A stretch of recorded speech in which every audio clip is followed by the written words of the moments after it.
Great. Good morning, ladies and gentlemen. Thank you very much for coming today. It gives me great pleasure to announce Scott Ninnis as the head coach of the Adelaide 36ers. Scott needs no introduction. He's a legend of the club, having been involved in all 4 championships here and has been a close personal friend of mine for many years now. But I think what's been most remarkable, given his illustrious career, is the phenomenal turnaround he's engineered in the second half of this season. He's restored pride in the jersey and respect from the other clubs, and most importantly, he's inspired our fans. So with that, I'll ask Scott to say a few words. Thank you. Yeah, very proud moment. Obviously, this club's been such a long and rich part of my life. 3 years ago, I wasn't coaching, and to get back involved, firstly at the local level with South Adelaide, was a wonderful thing. And Grant, as Grant said, we've been mates for a long time, and I think the conversation originally started out was me just saying I'm here to help any way possible, and here we are. Wouldn't have thought this in a million years to get to this point, but it is very humbling. Obviously we went through a lot this year on and off the court. To see the turnaround that the boys were able to make in that second half of the season was really, really exciting, and it's led us to where we are today. So yeah, very thankful. Traditionally, 36ers fans were used to success. There hasn't been a lot of that in recent years. Why is that going to change? I guess the hard work starts now for us. We've got some important parts that we need to retain. We've only got 4 guys under contract for next year, so Isaac Humphries is someone that we'll speak to straight away and see if we can get that deal done, as well as a couple of the other players. So stability is really, really important for us going forward. We can't keep chopping and changing and bringing in 7 or 8 new players every year, and for various reasons that has happened pretty regularly for us in the past. So getting some stability, getting the right pieces of the puzzle, getting the right parts of the piece. I'll say something else. It starts now, but I think stability is a real key for us going forward. So how many of those players do you want to come back? Oh look, I think there's probably 3 or 4 of the guys to add to the 4 that we've already got. We had some good success as we know in the second half of the season, but we do need to get better. So change is inevitable. We'll make sure we get we haven't even really sat down and spoken about this with the club yet. Obviously this decision was the first one to make, and we'll do that the next day or two, but we will leave no stone unturned to put together a successful 36er team for next year and going forward. You made Nick Marshall a priority in your interim period. Yep. Will there be a renewed focus on getting other local players onto the squad? Absolutely, 100%. That's something that's been a belief of mine, from day one, from when I was last coaching. Even when you look at some of the local kids we brought in to train with this year, like Jacob Rigoni, Keanu Rasmussen, Tom Cubank. We brought in. There's some great South Australian talent. One of the things there'll be an absolute priority of mine to make sure that we don't lose South Australians to other clubs, and that has unfortunately happened in the past, but yeah, it'll be very much a priority of mine. You spent a long time out of the NBL. What did you learn and what perspective did you gain in those years where you weren't involved, and before you made a comeback that you said, you never kind of imagined in a million years? Yeah, look, I'd like to say I got older, more mature, but my wife would probably disagree with the second part of that sentence, but I do. There's a sense of... I have matured as a coach. I don't think there's any doubt in that. It was great just to observe it as a spectator over all those years and sitting up in the stands, and I'll miss doing that with my sidekick Brett Maher and having a glass of red wine and watching 36er games. But I think it gives you a different perspective when you watch it from the sidelines. And one of the things I made a priority, I suppose, this year for myself was just to enjoy this journey. No one knew where it was going to end up, and I think there's a certain calmness about my approach to the game now that perhaps wasn't there in the past, and I think that certainly made me a better coach. You've been involved in winning all those big trophies over there. Obviously, everyone's hungry to win a premiership, a championship, but do you feel like you're uniquely placed, having had such a big part in the success in the past of the club? Yeah, absolutely. I've been very fortunate to I'm lucky to be the only person that's involved in all 4 of our championships, and that obviously is a priority going forward. We know it's how difficult it is to do, and it's been way too long since the last time we did it. But that's my absolute priority, to get us back on that path to ultimately lead to getting the next championship. You touched on that you never sort of thought this would come when you became the interim coach. What point did that change? At what point did you think, I think the time is right for? Yeah, I think the important thing about becoming the interim coach this year was it gave the club, it gave me a live audition, I suppose, for those 15 games. It gave the club a good chance to have a look at me, and it gave me a sense, is this something I want to do, knowing how full on the role is, and the pressure of it all, and I enjoyed it right from the start, and I think that was the key to me. This is a very full on job, but I've been, how much I've loved it and enjoyed it, I think has gone a long way to, once again, to making me a better coach. What was it for you when you found out that it was official that you came back? Were you emotional? Very emotional. It happened very, very quickly. It was start to finish. It took about 3 hours yesterday, and Grant rang me to say congratulations, and I said, on what? He said, you're the coach, we've agreed to terms. And he did say, you're not crying on the other end of the phone, are you, big fella? I said, no, I'm not. But no, he was. It was and is very emotional. It's once again, this club has been such a huge part of my life. To have this opportunity is something that's very special. What do you think the key thing that changed when you took over was? I'm not sure that it was one thing. To have 3 days before our first game, you don't have a lot of things you're able to change quickly. I tried to simplify things. Well, I did simplify a lot of what we did. Like at both ends of the court. I made running a priority. I wanted us to get out there and get easier baskets. And I think the first game we coached, even though we lost it, I think from memory was our highest score in the season at that point. I made Isaac Humphries a priority in everything we did at start of games. I brought in Graham Cubank, who's a close friend of mine, as an assistant, and the work he did behind the scenes with the players was extraordinary. And it did take a few weeks. It just didn't happen straight away. And there was some veteran players there that I didn't play for a couple of games, and so it was. What we did, and eventually the buy-in with the group was people accepting their roles. And when you look at Jason Cadee and Mitch McCarron and Sunday Detch and those guys who at various times of their career have been starters, to bring them off the bench, and some of them didn't play a lot at times, and I never expected them to be happy, but the buying into those roles was a really key part of our success. Sometimes, or in lots of different sports, when you see an interim coach come in, you get a new coach bounce, if you like. Yeah. How do you bottle that buy-in to make sure it's sustained? Well, we didn't get that bounce. We lost our first couple of games. So it's exciting for me, because now we have the opportunity to put the right team together. I get them from day one. Able to really expand on my philosophies and what we want to do and what we want to stand for as a basketball club. So, and it's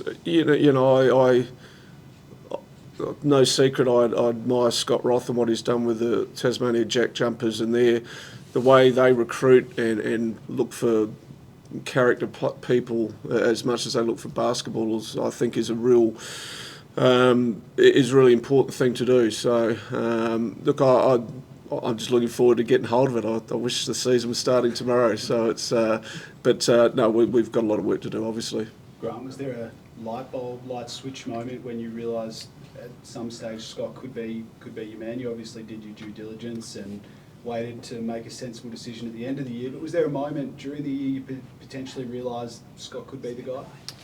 It was probably, to be honest, 2 years ago. I thought we had an extraordinary talent in somebody that was actually, at that point, really more of a close friend than anything. But I think Scott taking South from 9th to 1st in a really tough league, which is the NBL 1 local league here, to me, spoke volumes. And we had always spoken about the club and just his insights into the game of basketball, frankly, but also into people management and how to bring the best out of people. I think were, remarkable and are remarkable.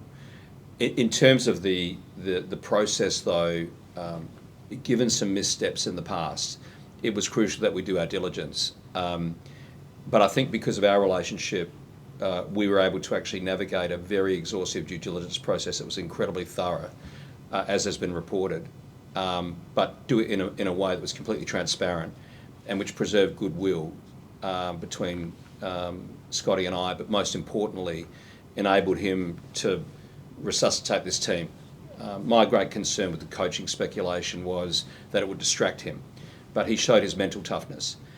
In terms of light bulb moments, it just got progressively better and better. Obviously the Melbourne United victory on that epic night, record crowd, 25-year celebration of genuinely one of the greatest teams in NBL history, and then a 4-point win when we were bottom, and that really triggered the finals charge. But I even look as recently as last Sunday.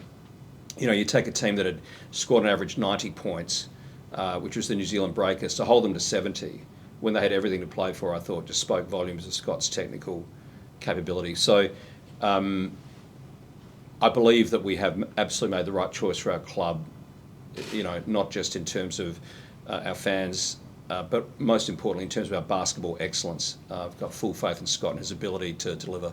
Preferred candidate, was he? So we conducted a thorough process, and there was no hesitancy on our part in doing that. We spoke to several candidates. We did very thorough due diligence on all of them. And obviously as part of that process, you refine your thinking. My thought was consistently that if it was to be Scott, that'd be terrific. But obviously we did speak to Brian. We have enormous respect for him. We know that he is the most winning coach in the history of this league. So of course we had to speak to Brian and others, but we couldn't be happier that Scott's the appointee. How hard is that to turn down a man like Brian? And then I suppose, what does that say about Scott? Well, Brian, to be fair, voluntarily withdrew, and that has been accurately reported. And knowing Brian as well as I do, I respect his reasons for doing so. I think in life, things tend to end up where they ought to be, I think is the easiest way I can answer that. I think what we saw this year was remarkable. It was almost a fairy tale. And it's obviously an incredibly exciting story for our fans. So where it's wound up, I think, is absolutely correct for us. So how far apart in negotiations are you with Isaac? He was a key plank in Scott's season. Well, he's the number one priority for us to re-sign. He is an extraordinary young man. He's also a remarkable athlete. And I think most importantly, he's incredibly committed to whoever he plays for. So re-signing him will be a very large priority for us. I was just going to say, how do you put an end to the roster turnover, the high roster turnover that Scott was talking about? You got to appoint the right head coach. Players, in my experience anyway, and I've been doing this for a few years now, play for coaches that they want to play for. And I know that sounds like a cliche, but in a league where most of the contracts are short term because the better athletes have the option of going to the NBA. Certainly in our squad, we've got, between Isaac and DJ, star athletes that have been active in the NBA. So you've actually got to win their hearts and minds as well as come up with the right financial package. And that's why Scott's so crucial. It was clear to everybody that he had won over the locker room. And I might add, the locker room was not a happy place to be in the first week of December of last year. It was no easy task. We talk about interim coaches and the bounce they get. I think what's important to note here is that group that had just come off the largest, one of the largest losses in the club's history, required absolute rebuilding and a restoration of trust, which is not criticising anything that had gone before. As we've said consistently, we have the utmost respect for the coaches that work with us, and I think we always try to leave things with past players and coaches in a great situation. But there's no doubt that it was a tough situation just given where we were on the ladder. So to take that and be really an overtime loss away from making finals, plus a little bit of percentage, I think is just remarkable, and probably almost unparalleled in the NBL. How's Just difficult? Sorry, I was just going to go back to Isaac if I can. What's your pitch going to be, and is this your priority too? Is this the first? Oh, absolutely. It's already started. I messaged him last night, and to me, and I've said it consistently throughout the year, that I felt he's the best big man in the competition. For him not to make a first or second All-Star five, I think is disgraceful. I just don't. And people obviously watching different basketball to what I watch. So, he's priority number one. So he knows the regard that I hold him in. He knows that I've made him an absolute focus for what we do on the court. So. We'll just work through the financial side of things now and hopefully make it happen. Do you get along to his fringe show every night?